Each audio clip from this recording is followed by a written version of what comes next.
practicing my thumbs up because I'm going to replace Henry Winkler in a remake of Happy Days that's going to be coming out soon here on Equity TV. Oh, wait, someone's on my earpiece.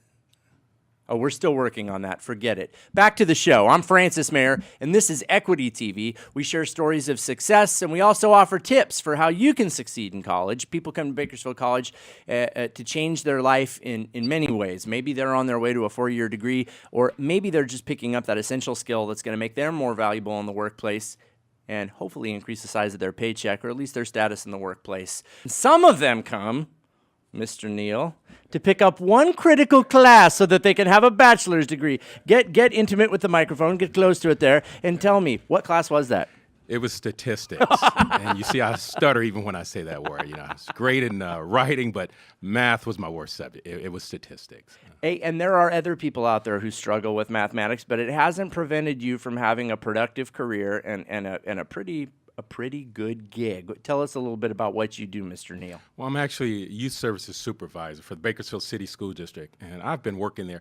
I'm going to be honest, I lose track of the years because I love it so much. I think it's 24, 25 years. Okay. And what I do is I supervise 6 youth services specialists. We have some prevention, intervention programs. These staff members, they do a lot of one-on-one group counseling. They're mentors, and they're helping the at-risk kids do better in school, helping them make better decisions.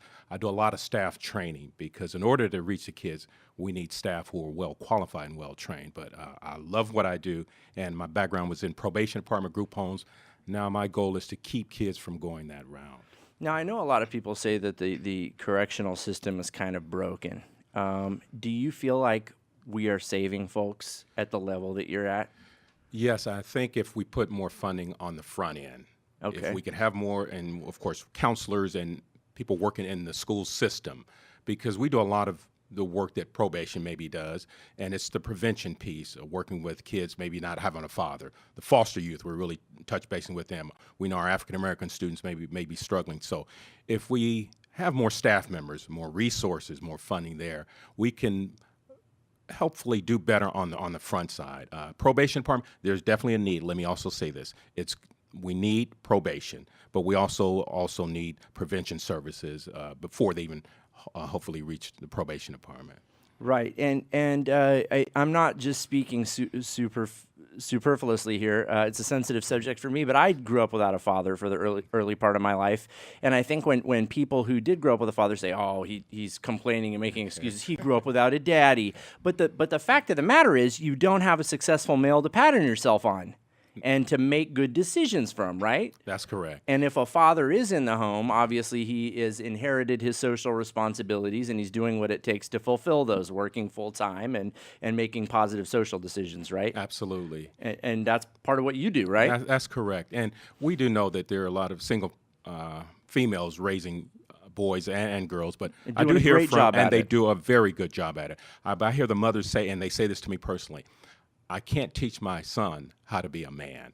And they know that there's a little void there, but they're doing the best that they can. My father was my role model, strong man, working man, had good ethics, just a good role model, good work ethic. He also had a little Bakersfield College in him, didn't he? Yes, he did, actually. And he actually worked a full-time job for the post office. And the man worked even nights at Hillcrest Memorial at night.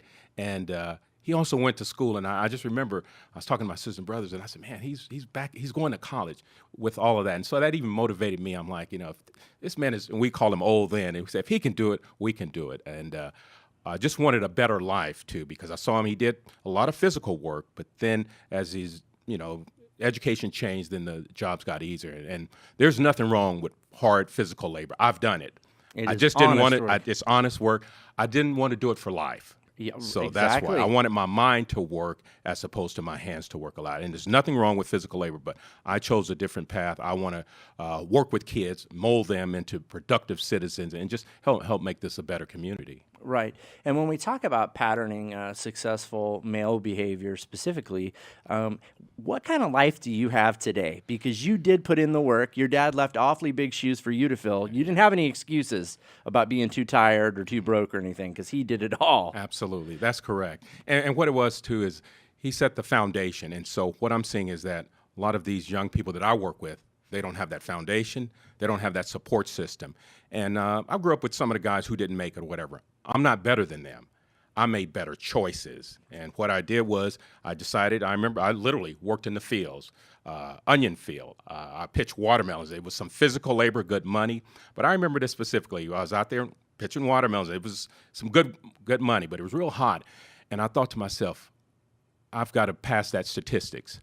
That was my motivation. That was the last class. I said, I don't want to do this for a living. And you better believe, once I enrolled at BC, because it was a slower pace, I was able to pass that class. And then that started me on a full-time job, because with that piece of paper, that degree, I was able to get a good job. The job got better, more promotions, and then that's how you just make a better life for yourself and for your family. So if it wasn't for the degree, I would not have the job that I have today. Right, yeah. but and again, we're not going to venture to guess at your age, but 40-year-old Lewis thanks young Lewis for. Well, I'm older than that, 50-something. Okay, well let's call it 50-something Lewis. Definitely thanks young Lewis for watching out for his back and hips and neck, because you were probably fine slinging watermelons when you were 21. Yes. But that is some work.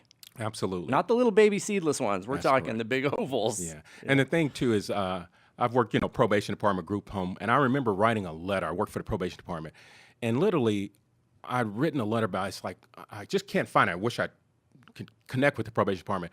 And I was a young guy then, and it wrote about, what you want to see your life doing.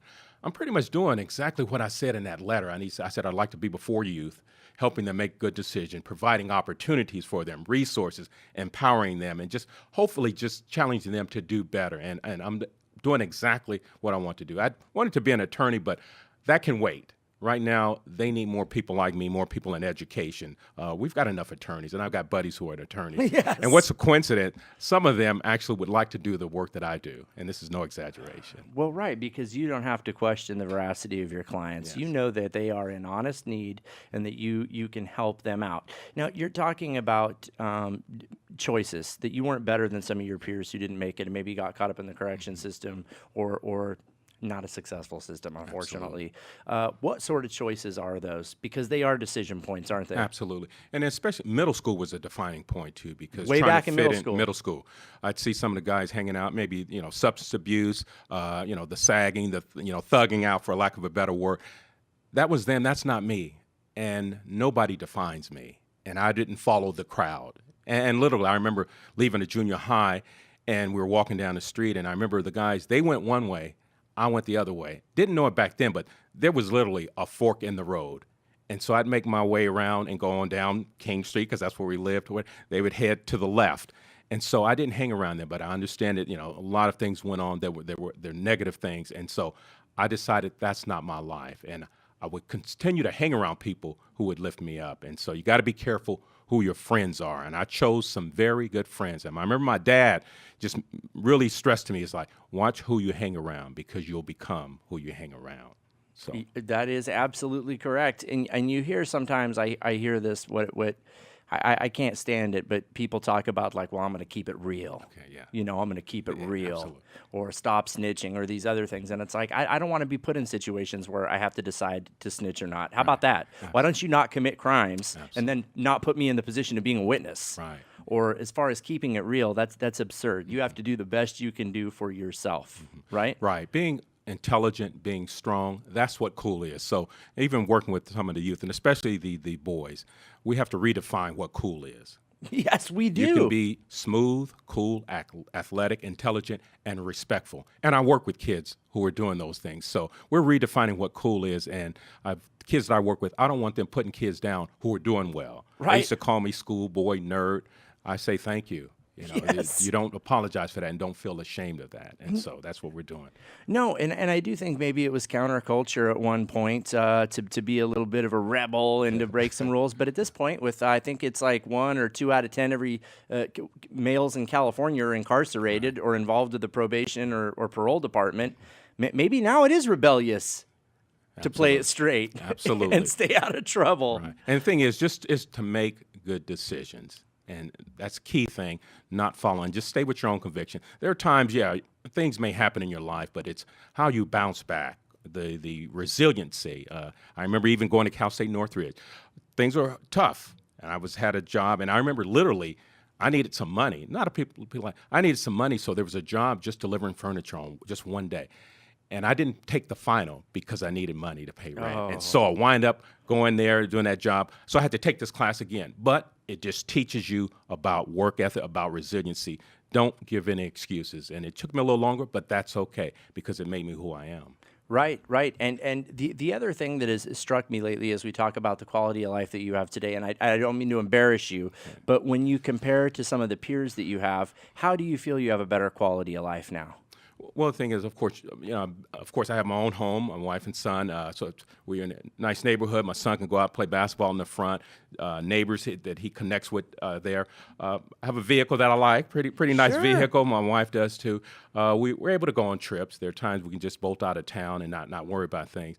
Back then, when I didn't have the degree, I couldn't do those things, and so it's a lot of more flexibility, more peace of mind. Sure, you have a lot more distance between yourself and the edge. I mean, if the air conditioning goes out in your car, it's not a crisis. Absolutely. Inconvenience. Right, right. But you're going to get it fixed and complain to your golf buddies about how you can't believe it cost $800 to get that fixed. Absolutely. But you can do that. That's correct. And it just buys you, it's more freedom and more flexibility, peace of mind.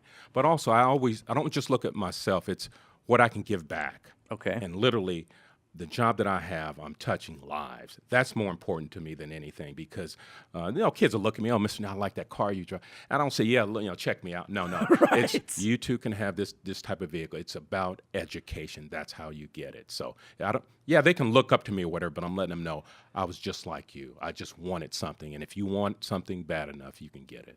No, absolutely. No, that is absolutely amazing. And for you, it didn't start at Bakersfield College, but it kind of ended there in some respects. It did. Yeah, it did. Literally, it saved me. I went from, I probably went to a $20,000 raise just with that one class.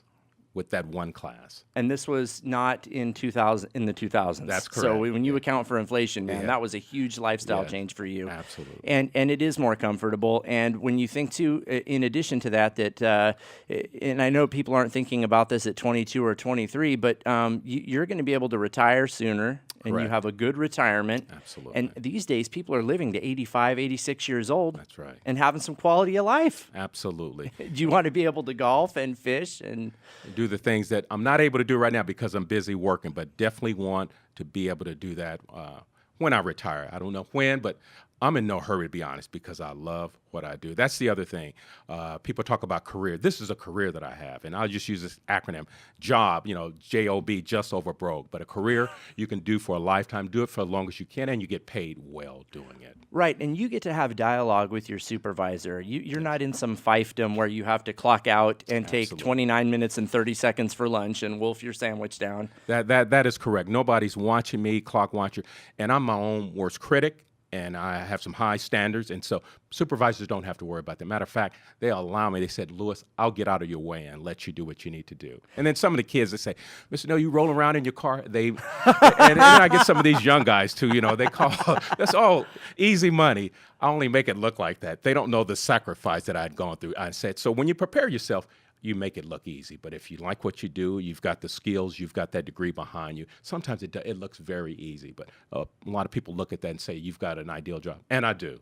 For you, absolutely. For Lewis Neal. And getting the education, just like I love my job, but it's a good fit for Francis Mayer. But getting the education and the experience opens those doors. You don't have to squeeze yourself into a job box. That's correct. You find a career that fits and great point, because literally people see you even when you don't know, and they've seen your work ethic, they see you. Some might even create jobs for you. Some are looking. You've got employers looking and said, oh, I like this person, I like what I see. Matter of fact, I do that with some of the young people. I've hired some of the BC gentlemen from the AMP program because I've seen them work with kids. I'm continue to do that. The African American Mentorship Program. Absolutely. And so what I'm also doing, mentoring them, hopefully getting them jobs, giving them experience, because some of them do want to work in a school system. So they need somebody to kind of help them, guide them along, mentor them. Also, they can mentor these young kids that I work with. So it serves a dual purpose, just passing that baton. And no, we don't want to call anybody out by name, obviously, but I'm going to guess that some of these folks who came through the African American Mentorship Program